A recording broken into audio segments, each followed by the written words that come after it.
আজকের সভা সম্মানিত প্রধান অতিথি যিনি আমাদের হান্নান শাহ সুযোগ্য সন্তান। হান্নান শাহ বিএনপির একজন আশীর্বাদযুক্ত একটা নেতা ছিলেন। বিএনপির যখনই বিএনপি ক্রাইসিস হয়েছে তখনই ব্রিগেডিয়ার হান্নান শাহ আবির্ভাব হয়েছে।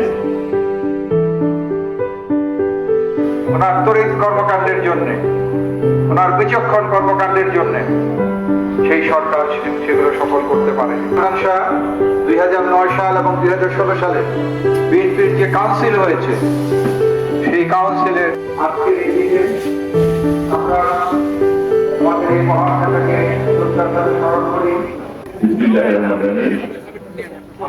আমার মন্ত্রীটা ব্রিগেডিয়ার হান্নান শাহ আজকে এই স্মরণ সভায় আমার বন্ধুদের মনের নকলে কামনা করছি।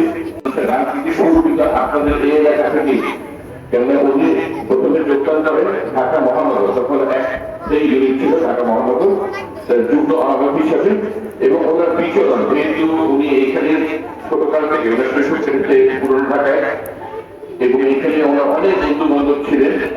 উনি রাজনীতিতে স্বাধীনতা আন্দোলনের পুরো বেশিরভাগ সময় উনি আপনাদের এখানে ভাগ করেছেন। যাই হোক, আপনারা কষ্ট করে এসেছে এবং যারা আয়োজন করছেন আমরা পরিবারের পক্ষ থেকে কৃতজ্ঞতা জানাচ্ছি এরকম একটি আয়োজন করার জন্য। আগামী এই অক্টোবর মাসের 11 তারিখ কাপাসিয়া প্রাইভেট স্কুলে আমার নতুন বাবার একটি স্মরণ সভা আয়োজন করা হয়েছে। এখানে আমাদের দলীয় মহাসচিব যারা সাহেবের সাথে থাকবেন। আপনারা যদি এখানে ওই দোয়া সরকার আসছে তাহলে আমরা কৃতজ্ঞতা